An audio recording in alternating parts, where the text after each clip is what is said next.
So hey guys, welcome back to our channel Focus Studies. This is Hakim Kumar और आज हम अपना अगला टॉपिक शुरू करने वाले हैं। हमारा अगला टॉपिक जो है ज्योग्राफी के पहले चैप्टर का, जो कि है टाइप्स ऑफ रिसोर्स। तो ये जो टॉपिक है इसमें हम लोग, जैसे पिछले टॉपिक में हमने ये तो जान लिया कि रिसोर्सेज क्या होते हैं और उनके बारे में थोड़ा बहुत जानकारी हमने ले ली कि resources free gift of nature नहीं होते हैं, ऐसी जानकारी हमें मिल गई।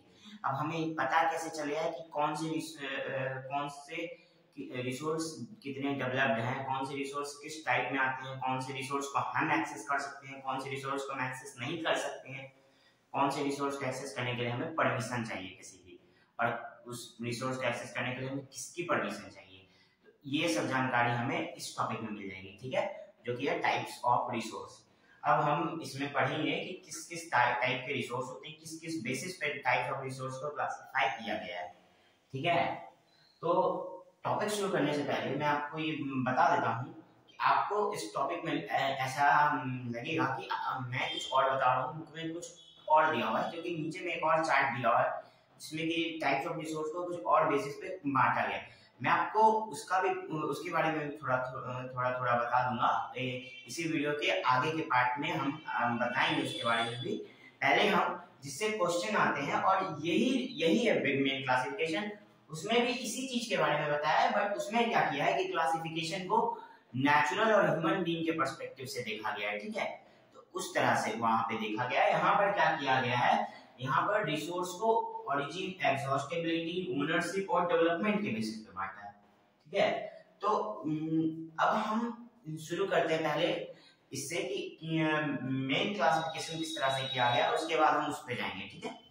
तो सबसे पहले रिसोर्सेस क्या होते हैं, तो मैंने आपको बता ही दिया था। टाइप्स ऑफ रिसोर्सेस में सबसे पहला जो क्लासिफिकेशन है वो है on the basis of origin के बेसिस पे। अब ओरिजिन के बेसिस पे कैसे, तो देखिए रिसोर्स कहाँ से आए, कोई भी रिसोर्स कहाँ से आए उसके बेसिस पे क्लासिफिकेशन हो रहा है यहाँ, ठीक है। जैसे कि मान लीजिए मैंने कोई रिसोर्स लिया पेट्रोलियम, तो पेट्रोलियम कहाँ से आता है, तो पेट्रोलियम हमें मिलता है रॉक्स में ड्रिल करने से, अर्थ के अंदर से मिनरल्स निकलते हैं, उसी में से पेट्रोलियम आता है, ठीक है। तो ये ह्यूमन से तो नहीं आया, ये रिसोर्स आया क्या बोले, नॉन लिविंग थिंग से। ये लिविंग थिंग से नहीं आया, सॉरी ह्यूमन बोल रहे हो, लिविंग थिंग से तो नहीं आया। हाँ, ह्यूमंस ने इसे प्यूरिफाई किया और यूज करने लायक बनाया, बट ये हमें इसका जो सबसे फर्स्ट जो प्योरेस्ट पार्ट तो नहीं पढ़ेंगे, सॉरी, इसका जो सबसे फर्स्ट जिस फॉर्म में ये मिला उस फॉर्म में ये कहाँ से आया, तो उस फॉर्म में ये आया अर्थ के अंदर से। अर्थ के अंदर का पार्ट कैसा है, लिविंग है या नॉन लिविंग, नॉन लिविंग। तो नॉन लिविंग में नॉन लिविंग उसका ओरिजिन था, उसका ओरिजिन जो था कहाँ से था, नॉन लिविंग थिंग से, और वो नॉन लिविंग थिंग आ जाएगा एबायोटिक, ठीक है। तो जस्ट उसका उल्टा हो जाएगा, जो लिविंग थिंग से मिला वो बायोटिक में आ जाएगा, ठीक है। अब थोड़ा सा मैं आपको घुमा दिया हूँ, अभी मैं आपको सीधा बताता हूँ। देखिए ओरिजिन के बेसिस पे दो लेवल में बांटा गया है, बायोटिक, एबायोटिक। अब ओरिजिन के बेसिस पे, यहाँ पे ओरिजिन का बेसिस है कि कहाँ से आया का मतलब ये नहीं है कि किसी पर्टिकुलर जगह से, मुंबई से आया, कोलकाता से आया, इसका मतलब ये नहीं है। इसका मतलब ये है ओरिजिन का बेसिस, किसका जो जैसे किसी चीज का जन्म कहाँ से हुआ, कोई चीज बना कहाँ से, तो ये बना नॉन लिविंग थिंग से। नॉन लिविंग थिंग से जो बना उसको एबायोटिक में डाल दिए, जो लिविंग से आया उसको बायोटिक में डाल दिए, ठीक है। जैसे कि मैं आपको बताता हूँ, पेट्रोलियम जो है, पेट्रोलियम अभी मैंने आपको समझाया कि नॉन लिविंग से आया है, तो ये हो जाएगा एबायोटिक। हाँ देखिए, उसको एक्सट्रैक्ट कहाँ से किए उस पे जाना है, वो बना कैसे, तो पेट्रोलियम में बनने में भी लिविंग, बहुत सारी लिविंग थिंग थी जो कि मरे, उसका डिपोजिशन होना चालू हुआ, उसको वही बाद में चल के डिपोजिशन हुआ, उसका डिकम्पोजिशन हुआ, उसके बाद पेट्रोलियम का फॉर्मेशन हुआ। तो खैर उतना ओरिजिन में हम नहीं जाएंगे, हम बस यहाँ पे आएंगे कि उसको हम लोग एक्सट्रैक्ट किससे किए। तो एक्सट्रैक्ट हम उसको कहाँ से किए, तो नॉन लिविंग थिंग से। तो एक्सट्रैक्ट जब नॉन लिविंग से किए तो वो हो गया एबायोटिक। अब वैसे ही बायोटिक में आते हैं, तो जिसको हम लिविंग से एक्सट्रैक्ट किए वो हो जाएगा मेरा biotic resource. Example human being, कोई भी ह्यूमन बीइंग जो है वो लिविंग है, तो बस तो ह्यूमन बीइंग को जब हम एज अ रिसोर्स यूज करेंगे, मैंने आपको पिछले टॉपिक में ही बताया था कि ह्यूमन बीइंग भी रिसोर्स है और जब हम ह्यूमन बीइंग को एज अ रिसोर्स यूज करेंगे तो उसका ऑरिजिन बायोटिक होगा। ठीक है, इस और एग्जांपल मैं आपको देता हूँ इससे भी इससे अलग रखते हुए, जैसे कि हम लोग वुड को एज अ रिसोर्स यूज करते हैं। ठीक है, तो भले ही वुड नॉन लिविंग है बट उसको जहां से हम लोग लिए, जो ट्री से लिए, तो वो लिविंग है। तो वुड जो होगा यानी पेड़, ट्री से जो लिया हो या पेड़ से जो लिया हो वस्तु है, वो क्या होगा, वो बायोटिक रिसोर्स है। जो फ्लोरा फौना ये सब है वो सब बायोटिक रिसोर्स में है। ठीक है, तो ऑरिजिन के बेसिस पे अब आपको क्लियर हो गया। अब आपको इस पर कोई डाउट नहीं होना चाहिए, मैंने आपको समझाने की पूरी कोशिश कर दी है। आप भी हो सके तो वीडियो को अगर नहीं समझ में आया तो आप एक बार पीछे से फिर से देख लीजिए। ठीक है, जहां जहां डाउट हो। और अब हम अपने अगले बेसिस ऑफ क्लासिफिकेशन जो करते हैं, जो कि है ऑन द बेसिस ऑफ एग्जॉस्टेबिलिटी, यानी उसका एग्जॉस्ट, वो एग्जॉस्ट कैसे होता है। ठीक है, क्या अब देखिए कुछ रिसोर्स ऐसे होते हैं जो कि फिर से बन जाते हैं, कुछ रिसोर्स ऐसे होते हैं जो एक बार खत्म हो गया तो उनको बनने में या तो बहुत टाइम लगेगा या तो हो सकता है कि वैसा बन ही ना सके, उसको रिन्यू करना लगभग इम्पॉसिबल है। ठीक है, तो अब हम आते हैं कि एग्जॉस्टेबिलिटी के बेसिस पे किन लेवल्स पे बांटेंगे। तो दो लेवल्स हैं, रिन्यूएबल, नॉन रिन्यूएबल।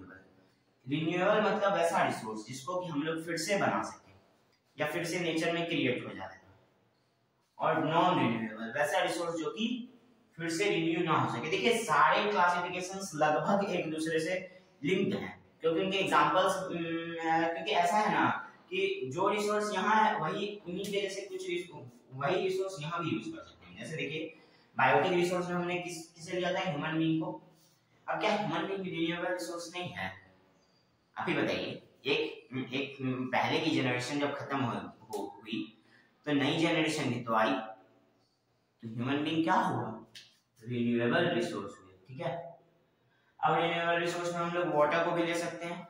कुछ लोगों को लगता हो कि सर वाटर को, भैया वाटर को कैसे आप ले रहे हैं, क्योंकि वाटर तो जैसे वाटर तो रिन्यूएबल रिसोर्स की कैटेगरी में नहीं रखना चाहिए हमें, क्योंकि वो तो खत्म हो रहा है। बट खत्म क्यों हो रहा है उसका रीजन समझिए कि देखिए रिन्यू होता है, कोई भी चीज रिन्यू होता है ऐसा बात नहीं है, बट आप एक बार में सारे ह्यूमंस को खत्म कर दीजिएगा वर्ल्ड में से। जैसे ह्यूमंस का एग्जांपल लेते हैं, अब मान लीजिए कि एक मीटियोराइट गिरा, ह्यूमन भले ही रिन्यू होता है, रीबर्थ करने नए ह्यूमंस आते हैं, बट क्या होगा अगर एक बार में कोई एस्टेरॉइड टकराए अर्थ पे और पूरे अर्थ पे से सारे ह्यूमंस को मार दे। ठीक है, अब अगर अर्थ पे एक भी ह्यूमन बचेगा नहीं तो नेक्स्ट जनरेशन कैसे आएगी? ठीक है, अब उसी से हम समझते हैं। तो अगर हम वाटर का एक ड्रॉपलेट भी नहीं छोड़ेंगे, हम उसको ऐसे कंज्यूम करेंगे कि हम लोग वेपराइजेशन होने नहीं देंगे, प्रेसिपिटेशन होने ही नहीं देंगे, तो वाटर साइकिल ही नहीं हो पाएगा, वाटर साइकिल क्रिएट ही नहीं हो पाएगा और रिन्यू हो ही नहीं पाएगा। ठीक है, अब तो इसीलिए वाटर को रिन्यूएबल रिसोर्स में रखा जाता है क्योंकि नेचर उसे खुद से फिर से बनाते रहती है। बट हम लोग के जो कंजम्पशन का लेवल है वो हम लोग ने इतना ज्यादा बढ़ा दिया है कि रिन्यू हो ही नहीं पा रहा है उस स्पीड से जिस स्पीड से यूज हो रहा है। ठीक है, अब हम आते हैं नॉन रिन्यूएबल रिसोर्स में। नॉन रिन्यूएबल रिसोर्स वैसे रिसोर्स हैं जो कि नेचर में बहुत सालों के बाद बनते हैं और फिर से उनका बनना और एक एक्सटेंसिव क्वांटिटी में, एक बहुत ज्यादा क्वांटिटी में बनते हैं, अबंडेंस में आते हैं। लेकिन हम लोग उसका इतना ही ज्यादा कंजम्पशन अगर कर लें और तुरंत खत्म कर लें तो उसको बनने में फिर से उतनी क्वांटिटी में बहुत ज्यादा टाइम लग जाता है। कभी कभी तो वैसे बन भी नहीं पाते हैं जितना अच्छा अभी मिल रहा है। तो जैसे देखिए नॉन रिन्यूएबल रिसोर्सेज में क्या आएंगे, तो पेट्रोलियम होगा, कोल होगा, मेटल होगा, आयरन होगा। तो देखिए अब अगर हम लोग क्या करेंगे कि सारे पेट्रोलियम का यूज, अभी जैसे हम लोग को गवर्नमेंट बोलती है कि पेट्रोलियम का हमें बचाकर यूज करना चाहिए। ठीक है, तो पेट्रोलियम का अगर हम लोग बहुत ज्यादा यूज करते हैं तो क्या होता है, क्या होगा कि सारा पेट्रोलियम एक दिन दुनिया से खत्म हो जाएगा। अब वो रिन्यू तो किया जा नहीं रहा है क्योंकि पेट्रोलियम बनने में हजारों सालों का टाइम लगता है। फॉसिल्स डिपॉजिट होंगे, फिर फॉसिल्स को डिकम्पोज किया जाएगा, फिर वो जाकर बहुत सालों बाद जाकर वो पेट्रोलियम बनेंगे। अब उतना टाइम जब लगेगा और कितना बार तो होता है कि रिन्यू हो ही नहीं पाते हैं कुछ रिसोर्स। ठीक है, फिर से बन ही नहीं पाते। ठीक है। वैसे रिसोर्स जिसमें या तो रिन्यू करने में बहुत बहुत मिलियन ऑफ ईयर्स का टाइम लगे, और या तो वैसे रिसोर्स जो कि रिन्यू लगभग हो ही ना पाए, जिनका रिन्यू होना नेक्स्ट टू इम्पॉसिबल हो जाए, उन्हें नॉन रिन्यूएबल रिसोर्स कहेंगे। ठीक है। रिन्यूएबल रिसोर्स में आपको मैं एक और बात बता देता हूँ कि जिन प्रोसेसेस को आप ज्यादातर फिजिकल, मैकेनिकल और केमिकल प्रोसेसेस का यूज करके या बायोलॉजिकल प्रोसेसेस का यूज करके आप इसे रिन्यू करते हैं। ठीक है। ये रिन्यू होते रहते हैं नेचर में, और नॉन रिन्यूएबल रिसोर्सेज में बहुत कम चांसेस है कि रिन्यू हो जाए वह उतनी क्वांटिटी में, या फिर वैसे resource just like that renew हो के आ जाए। वाटर जैसे देखिए, अब जैसे मैं इन दोनों में एक और डिफरेंस देके बताता हूँ। जैसे देखिए वाटर को रिन्यू करेंगे तो वाटर तुरंत वाटर साइकिल बनता है, और लगभग जितना पानी इवापोरेट करेंगे उतना ही पानी फिर से वापस आ जाएगा प्रेसिपिटेशन के थ्रू।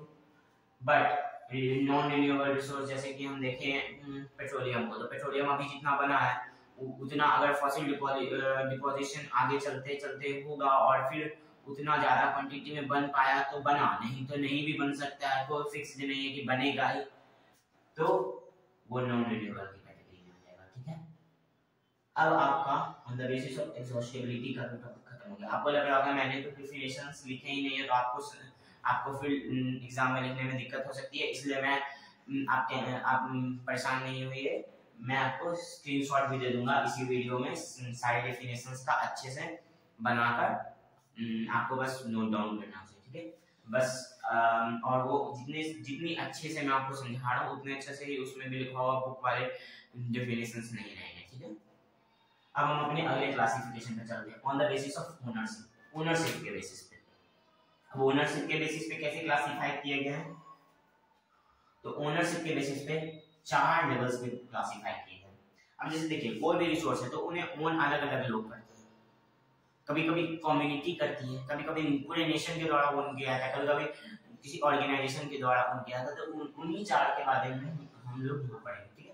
ठीक है। सबसे पहला है हमारा इंडिविजुअल रिसोर्स। ठीक है। अब इंडिविजुअल रिसोर्स क्या हुआ, इंडिविजुअल रिसोर्स बताने का मैं आपको बहुत आसान तरीका बताता हूँ। इंडिविजुअल मतलब क्या होता है, कोई एक व्यक्ति तो उस एक व्यक्ति के द्वारा जितना भी रिसोर्स ओन किया जाएगा वो उसका इंडिविजुअल रिसोर्स होगा। ठीक है।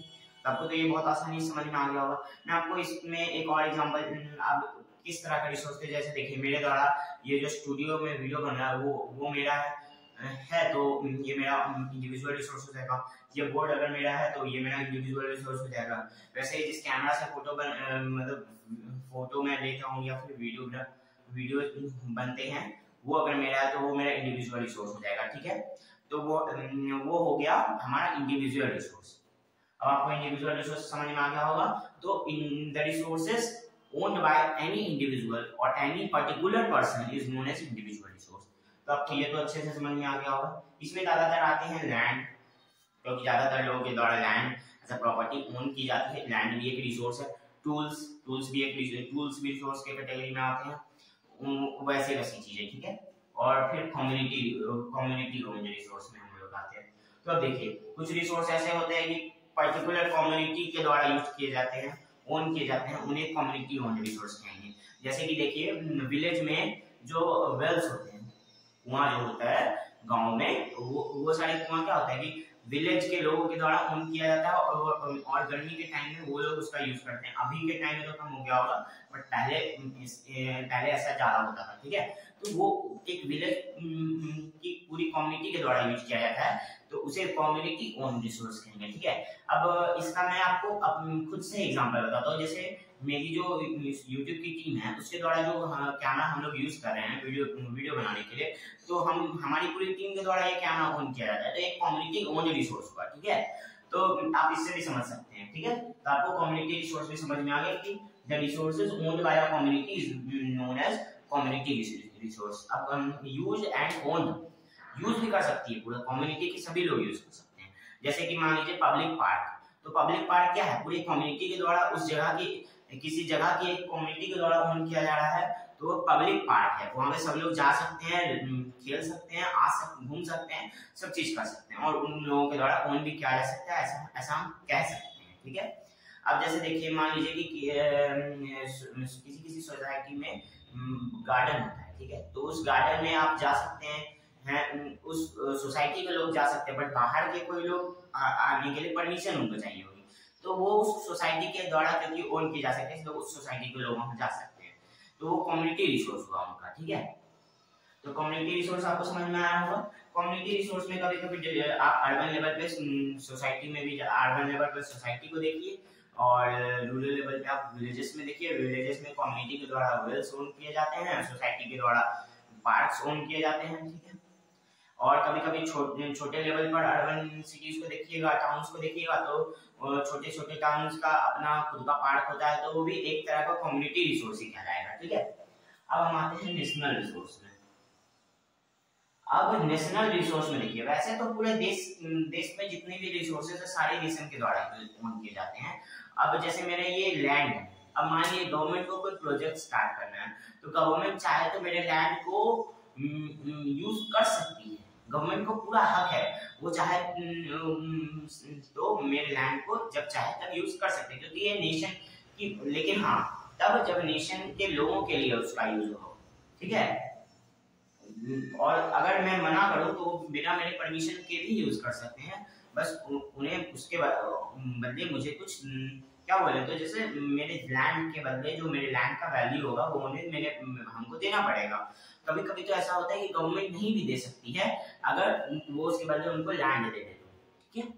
अब देखिए नेशनल रिसोर्सेज में मैं आपको और भी बताता हूँ, जैसे कि नेशनल रिसोर्सेज में all the resources owned by the all the resources available in the nation is national resource and they are owned and used by the national nation and the government of the nation। यानी कि देखिए, अब nation खुद own कर रहा है, तो nation कोई व्यक्ति थोड़ी है जो कि उसका यूज करेगा, तो नेशन में जो गवर्नमेंट है वो उसका यूज करती है, ठीक है। अब देखिए कोई भी नेशन, जैसे मान लीजिए ये हमारा इंडिया है, मेरी ड्राइंग अच्छी नहीं है सो सॉरी। जैसे देखिए ये इंडिया है, ठीक है।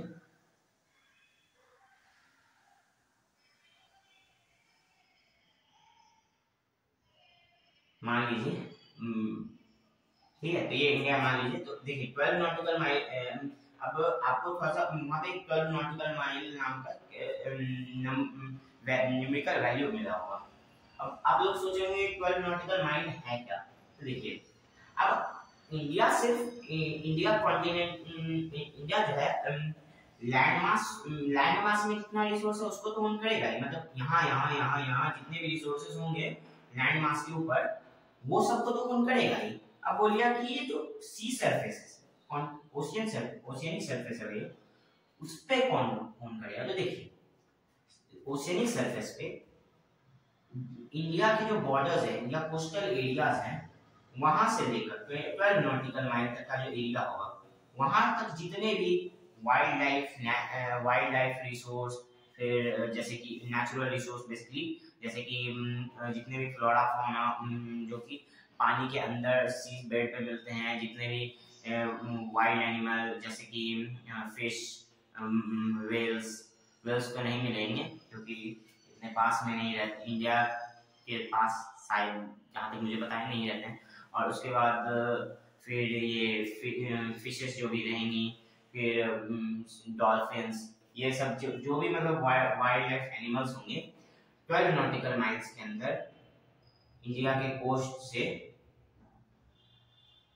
एम का मतलब नॉटिकल माइल, इंडिया के कोस्ट से 12 नॉटिकल माइल्स तक जो भी वाइल्ड लाइफ नेचुरल रिसोर्सेज रहेंगे वो सारे, और फिर मिनरल्स जितने होंगे वो सारे इंडिया के यूज के अंदर आएंगे, ठीक है। अब इससे मैं रिलेटेड आपको एक बात बता दूं, जैसे कि देखिए श्रीलंका है, ठीक है, तो श्रीलंका जो है वो 12 नॉटिकल माइल्स के अंदर कुछ पार्ट श्रीलंका आता है, ठीक है। तो अब जो है, अब इंडियन गवर्नमेंट को अब यहाँ पे तो श्रीलंका और इंडियन गवर्नमेंट में हो जाएगी टेंशन कि श्रीलंका गवर्नमेंट बोलेगी कि यहाँ पर जो रिसोर्स मिलेंगे वो मेरे होंगे, इंडियन गवर्नमेंट बोलेगी कि नहीं श्रीलंका तो मेरे रीजन के अंदर आ रहा है, तो 12 नॉटिकल माइल के अंदर आ रहा है, तो हम श्रीलंका के रिसोर्सेज का यूज करेंगे। अब देखिए श्रीलंका में जितने मिनरल्स निकलेंगे उसका श्रीलंका बोलेगी हम यूज करेंगे, और इंडिया बोलेगी कि हम यूज करेंगे इस रीजन में जितना भी मिनरल्स और रिसोर्सेज मिलेंगे, तो दोनों क्या करती है कि 50-50% बांट, ठीक है। इसका सॉल्यूशन बेस्ट यही निकला कि 50-50% दोनों डिवाइड कर लें, ठीक है। अब आते हैं यहाँ 12 नॉटिकल माइल होता है। तो देखिए ये बेसिकली एरिया का जो एरिया होती है, जब बहुत ज्यादा क्वांटिटी बहुत ज्यादा एरिया होती है तो उसे शॉर्ट में करके नॉटिकल माइल में दर्शाया जाता है। 1 nautical mile is equal to होता है 1.85 किलोमीटर के लगभग, ठीक है। ये वैल्यू आप याद रखिएगा, आगे चलकर आपको काम आ सकता है। और 12 नॉटिकल माइल्स को आप जब कन्वर्ट करते हैं तो लगभग आपको कितना मिलता है वो आप मुझे कमेंट सेक्शन में बताइए, ठीक है। तो चलिए इसी के साथ हमारा नेशनल रिसोर्स भी लगभग खत्म हो गया, ठीक है। नेशनल रिसोर्स का डेफिनेशन मैंने आपको समझा दिया है और मैं आपको स्क्रीनशॉट भी दे दूंगा लास्ट में, तो आपको उससे भी समझ में आ जाएगा, ठीक है। अब हम अपने अगले क्लासिफिकेशन पे चलते हैं, ठीक है। On the basis of status of development, status of development के बेसिस पे 4 पार्ट में बांटा गया है। Potential resource, developed resource, stock, reserves, ठीक है। पोटेंशियल रिसोर्स किसे कहते हैं? अब पहले देखिए स्टेटस ऑफ डेवलपमेंट किस तरह का। देखिए रिसोर्स कितने डेवलप्ड हैं, कितना ज्यादा हम उसको एक्सेस कर सकते हैं और कितना ज्यादा हम उसको एज अ रिसोर्स यूज कर सकते हैं, वो होता है स्टेटस ऑफ डेवलपमेंट। और उसमें 4 कैटेगरीज में बांटा हुआ है। जैसे एक है पोटेंशियल रिसोर्स। पोटेंशियल रिसोर्स वैसा रिसोर्स जो कि किसी रीजन में अवेलेबल तो है पर हम उनका यूज नहीं कर पा रहे बिकॉज ऑफ वेरियस रीजन। इनमें बहुत सारे अलग अलग रीजन होंगे, ठीक है। पोटेंशियल रिसोर्स में कभी कभी इसमें हो जाता है कि गवर्नमेंट नहीं चाह रही है यूज करना, गवर्नमेंट परमिशन नहीं दे रही है, लोग यूज करना चाह रहे हैं पर गवर्नमेंट परमिशन नहीं दे रही है। कई बार इसमें होता है कि टेक्नोलॉजी नहीं है, तो टेक्नोलॉजी वाला पार्ट आप आगे भी बढ़िएगा बट यहाँ पर भी आप उसको इंक्लूड कर सकते हैं, ठीक है। और फिर है कि कई बार ऐसा भी होता है कि आप फ्यूचर के लिए बचा रहे हैं, तो अलग अलग रीजंस हो जाते हैं यहाँ पर, ठीक है। जैसे कि आप इसमें एक और एक ये ले सकते हैं कि इसका मैं आपको एक एग्जांपल देता हूँ। जैसे कि राजस्थान में सोलर विंड्स ज्यादा, ठीक है, विंड्स ज्यादा चलती हैं और सोलर रेडिएशन भी ज्यादा आता है, वहाँ पर हीट बहुत ज्यादा है, तो वो लोग चाहें तो सोलर एनर्जी को कन्वर्ट करके इलेक्ट्रिकल एनर्जी में यूज कर सकते हैं, लेकिन वहाँ पर यूज नहीं किया जाता है। फिर विंड एनर्जी को वो लोग यूज कर सकते हैं इलेक्ट्रिकल एनर्जी बनाने में टरबाइंस लगाकर, लेकिन वो भी नहीं कर पाते हैं। अब या तो अब वहाँ का रीजन हो सकता है या तो गवर्नमेंट अलाउ ना कर रही हो या तो कुछ और रीजन, क्योंकि टेक्नोलॉजी तो वहाँ पर अवेलेबल है, टरबाइंस तो अवेलेबल है ना, टरबाइंस तो नेशन में अवेलेबल है ही, लेकिन यूज नहीं हो रहा है। अब विंड को तो हम लोग बचा कर भी नहीं रख सकते हैं, विंड तो बचा कर नहीं रख सकते हैं ना हम, तो वो हमारा पोटेंशियल रिसोर्स को यूज ना करने का एक बेसिक रीजन हम ऐसा बोल सकते हैं तो कि गवर्नमेंट वहां पर लगा नहीं रही है। बट मैं किसी गवर्नमेंट को कुछ कहूँ, किसी पर्टिकुलर जगह की गवर्नमेंट को, स्टेट की गवर्नमेंट को कुछ कहूंगा नहीं, इसीलिए कुछ और भी रीजंस हो सकते हैं, ठीक है। अब हम आते हैं डेवलप्ड रिसोर्सेज पे। डेवलप्ड रिसोर्सेज क्या होते हैं? तो डेवलप्ड रिसोर्सेज वैसे रिसोर्सेज होते हैं जो कि जिनका पहले जहां पर जैसे देखिए रिसोर्सेस का पहले चेक किया जाता है कि कितने एरिया में है वो, उसके बाद उसकी क्वांटिटी और क्वालिटी को क्वांटिटी और क्वालिटी को चेक किया जाता है, उसके बाद उसे एज अ रिसोर्स यूज किया जाता है, ठीक है। उसके बाद उसका एक्सट्रैक्शन होता है, उसके बाद उसको डेवलप्ड रिसोर्सेज। अब देखिए डेवलप्ड रिसोर्सेज में बेसिकली रिसोर्सेज का एनालिटिकल स्टडी किया जाता है, ठीक है। रिसोर्सेज के डेटा को अच्छे से स्टडी किया जाता है, एरिया को, उसकी क्वांटिटी को, उसकी क्वालिटी को, और फिर उसको एज अ रिसोर्स यूज किया जाना चालू होता है, ठीक है। उसके बाद आते हैं स्टॉक पर। स्टॉक कैसे रिसोर्सेज होते हैं? स्टॉक वैसे रिसोर्सेज होता है, स्टॉक और रिजर्व ये दोनों बहुत ज्यादा इंटरकनेक्टेड टॉपिक है, ठीक है। और आपको इसमें कुछ झलक पोटेंशियल रिसोर्स की भी दिख जाएगी, ठीक है। अब स्टॉक कैसे रिसोर्सेज है? स्टॉक वैसे रिसोर्सेज हैं जो एरिया में अवेलेबल हैं, उनका यूज करें तो बहुत अच्छे से यूज हो सकता है, लेकिन उसके लिए टेक्नोलॉजी है ही नहीं जिसका यूज करके हम उसे यूज कर पाए, ठीक है।